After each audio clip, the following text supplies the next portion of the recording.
Elle est là, cette force chez vous. C'est cette puissance des mots que vous choisissez. Et puis vous gardez comme lui, toujours confiance dans votre bonne étoile.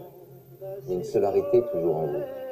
J'ai la foi, donc ça me permet de m'en remettre à quelqu'un qui est plus grand que moi. Donc je me pose pas trop de questions à ce niveau-là. Je me dis juste qu'il faut essayer de faire les bons choix, essayer d'être toujours une meilleure personne et se battre pour ce qu'on estime être les bonnes choses.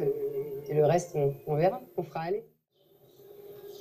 Vous dites que la salade n'est pas uniquement, doit pas être réduite dans sa dimension, je dirais, cultuelle, elle est beaucoup plus symbolique que ça. En quoi la salade est aussi un principe symbolique? C'est un principe symbolique parce qu'elle nous invite au même effort spirituel que la récitation de la shahada. C'est-à-dire que c'est un chemin vers la présence. C'est un chemin vers la prise de conscience de la présence. Quand je commence la prière, la salat, ici on est dans un lieu de salat, véritablement. On est dans la grande mosquée de Paris. Voilà. Je me mets face à la majesté d'Allah. Et puis petit à petit, je chemine vers elle.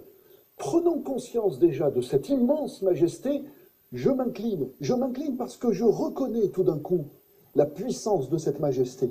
Et puis je descends jusqu'au sol.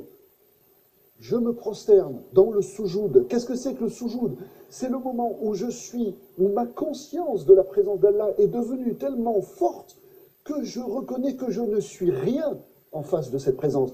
Donc, se prosterner, c'est disparaître dans la présence. On se défait de soi. On se défait de l'illusion de la séparation. On se défait de l'illusion de la distance. Le soujoud, la prosternation, c'est l'union. C'est l'union. Ça y est, je suis de retour à la maison. Et la maison, ma véritable maison, dans l'être, c'est la présence d'Allah. Et après, je me relève, quatrième temps de la prière, je me relève, je suis assis, à genoux, et je lève le doigt, comme par hasard, c'est ce que nous venons de dire, c'est-à-dire que je témoigne à ce moment-là de la présence d'Allah. C'est-à-dire que je me suis relevé de ma prosternation, je me suis relevé de ma disparition, et par la miséricorde d'Allah, je me relève pour témoigner de lui. C'est comme si Allah me recréait en face de lui, mais cette fois-ci, je suis transfiguré par cette conscience, par cette présence, et je le regarde, je le contemple, pas par mon œil humain. L'œil humain est incapable de contempler Allah, mais par l'œil d'Allah, selon le hadith du prophète qui disait, dans lequel Dieu disait, par la bouche du prophète Mohammed, sallallahu alayhi wa sallam, c'est un hadith Qudsi. Un hadith Qudsi, il disait, quand mon serviteur s'est suffisamment rapproché de moi et que je l'aime, elle est importante cette dimension de l'amour divin, eh bien, quand je l'aime, je suis devenu l'œil par lequel il voit, l'oreille par laquelle il entend, la main par laquelle il saisit, le pied par lequel il marche. Et donc la prière, c'est ce chemin de transformation intérieure.